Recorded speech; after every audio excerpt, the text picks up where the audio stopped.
All right, so we are going to do a break-in on a 280, a Rev 1, and we're going to take a Rev 1 and we're going to do a test on this one.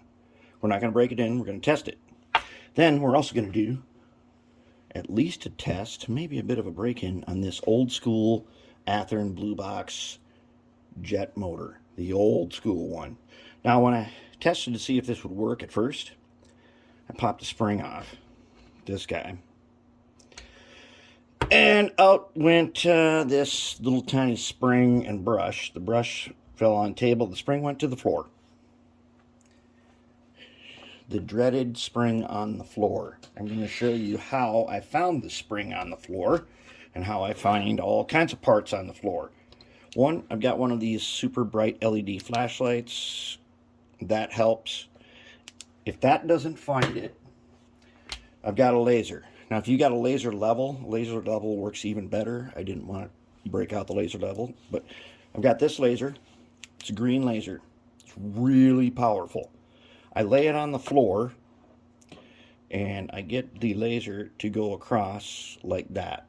Now, when I rotate it around and it on the floor and it hits the spring,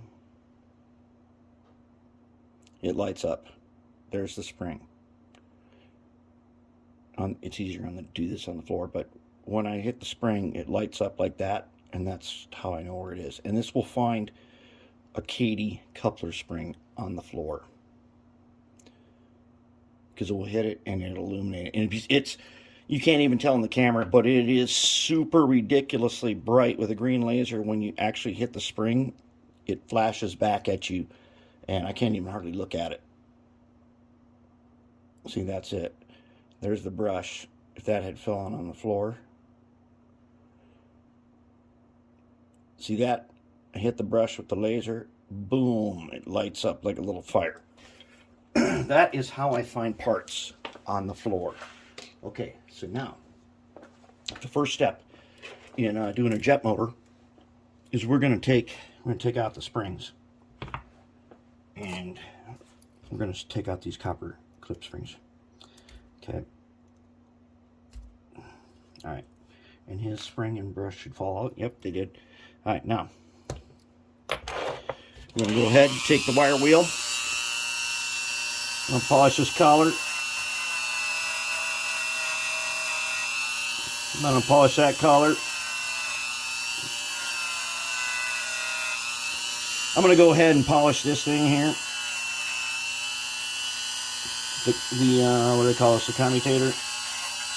It's just going to polish it. It's going to get dirty right away.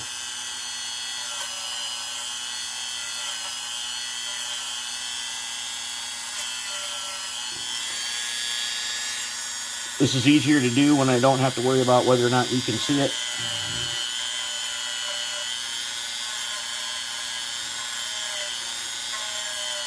Okay, nice and shiny. Now, if you're thinking to put Oxguard on here, you do not ever put Oxguard on this. One, Oxguard will attack.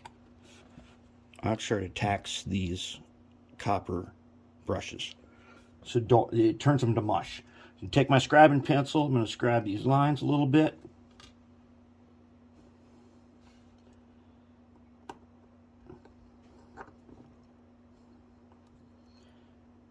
Now, on our others, you don't do this kind of stuff. Those are sealed up. They don't need this. They have a different kind of system, much more modern. You don't have to do this. We scribe that a little bit. Okay. Did we get them all? I think so. 1, 2, 3, 4. I don't know how many poles are in this thing. There's 2, 3, 4. This is a 5-pole? Might be. Anyways, it doesn't really matter, because what we need to do is take the number 17 blade and a little tiny bit of Marvel Air Tool oil. Put it on the back side of the blade. Okay, just like that. Now, on the jet motor, we want to get in here. There's some thrust washers right there, and there is a bearing right there. Let's zoom in a little bit. Okay, So I've got my oil right back here. And if you can see those little washers there? Right there? Okay, I'm going to put this big dot of oil, I'm going to put it in those washers, just like that. There, okay, that's it. That's all you do. Okay? That's all you do for that one. Now this one's harder. Those things are back here. So I'm going to put a dot on our tool, on our blade. We got to get that in there. And if this blade is too big, which, oh my God, it's too big, so we can't use that one. So we got to find a smaller, tiny blade, maybe like this guy. Right? We're going to put it on just on the tip there, like that. Okay, we're going to put that lube. We're going to put that oil. I can see the bearing in there, and I want to get it. I don't want it on the commutator or on those copper things, and I want to get that right in there. And I think we got it. Yeah. Okay, we'll just wipe it. Just wipe it with the finger. Okay, good to go. Now what we want to do is we want to polish. Okay, when you put these guys back on here, face them this way. All right, so the hook side goes over here, and the little S-curve goes over there. When you hardwire this, you solder right inside the little S-curve right there. Don't do it on the top. A lot of people do it on the top, and that may be fine and all, but do it on the end. It's way better. Okay, now, where the S-curve is, I need to polish this piece of copper. On the inside.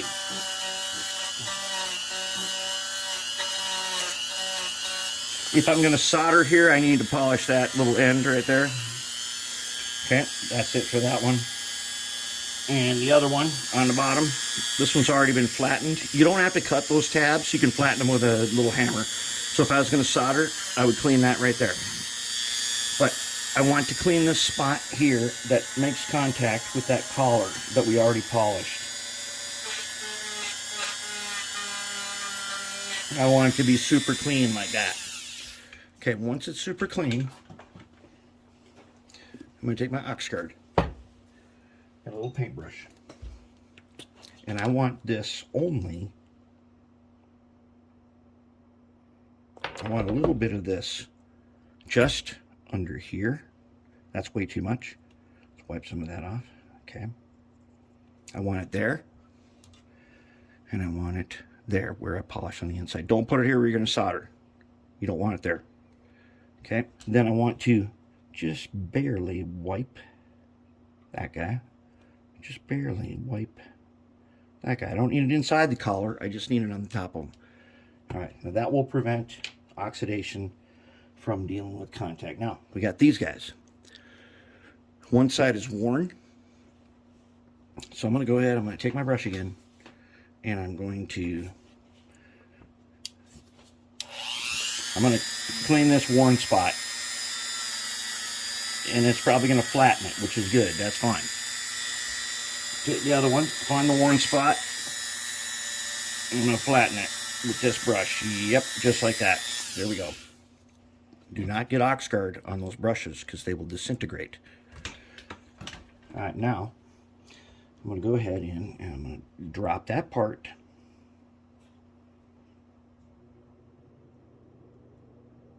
In there. Now I'm going to put this spring in there. Now some people cut these springs in half. I have not found that to be necessary, even though they do seem a little bit overkill as far as their size goes. I'm going to go ahead and I'm going to put them on like that. Okay, just like that. I'm going to do the same thing on the bottom. I'm going to put in the side I polished, put it down. And if I didn't put too much on there, it won't get on the brush. Okay, and put the spring in. And take this guy. I'm going to put him down. All right, now let's hook him up. Let's hook him up to some voltage.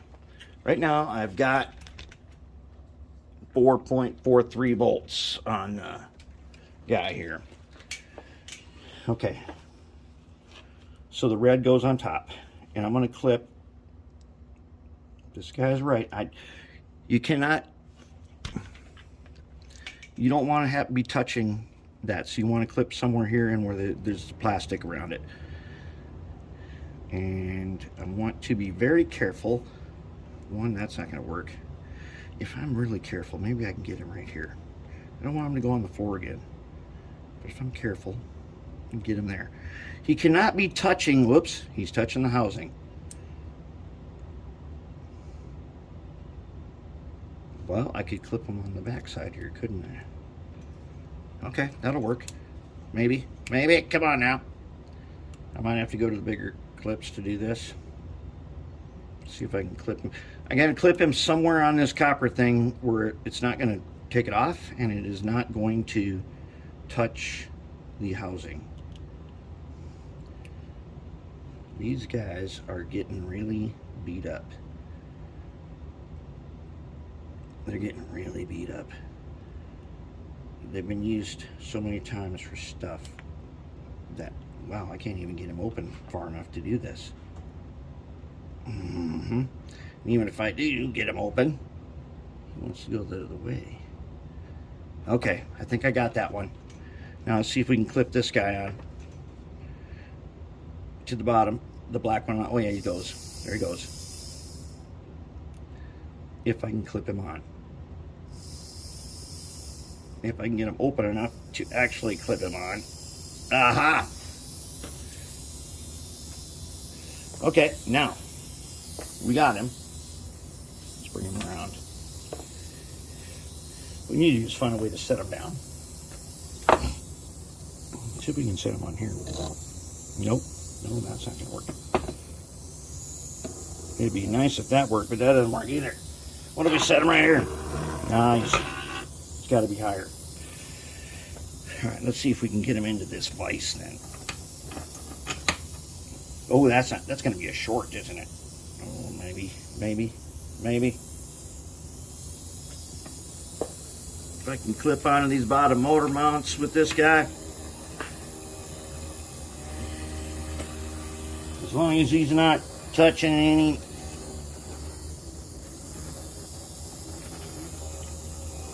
There we go. We got him clipped in the motor mounts. All right.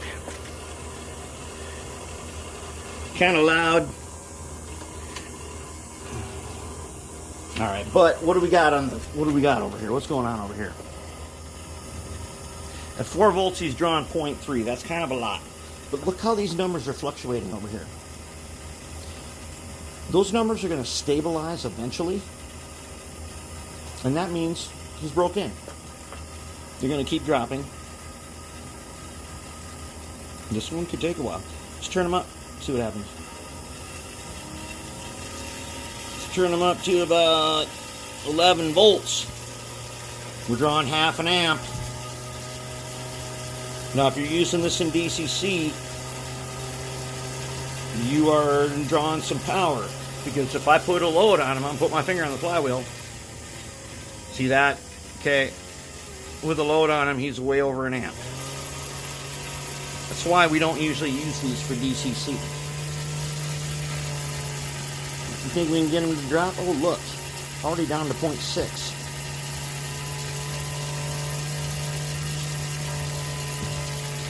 If we can stand this noise, he's going to keep dropping.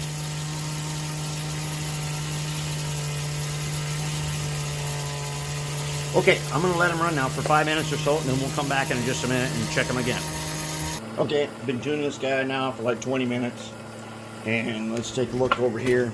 This is where we got him stabilized at. Is about 0.46 or so. I'm going to put a little load on him. Still going, he's going to bust 1 amp at 5 volts. Alright, but pretty much tuned up. I've done both directions, and I'm gonna have to call. We're gonna say we're gonna have to call this one. That's about as tuned up as he can get for you guys that are doing just strictly DC, this is still a really reliable motor. Yeah, he's not even warm. I did take a little sandpaper to these flywheels so they'd be a little bit shinier. But there it is. That is the tune-up of an Athearn Blue Box jet motor. Let's see what we can get here. Okay, 2 volts, starts turning.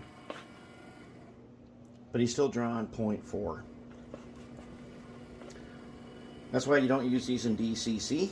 But in DC, you got a big power pack.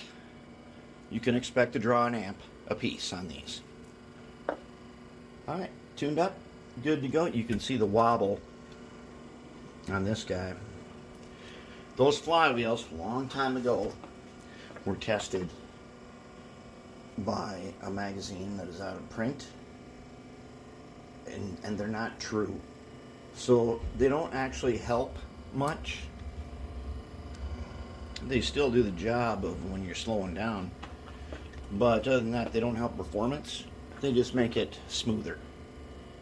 But there it is, jet motor done.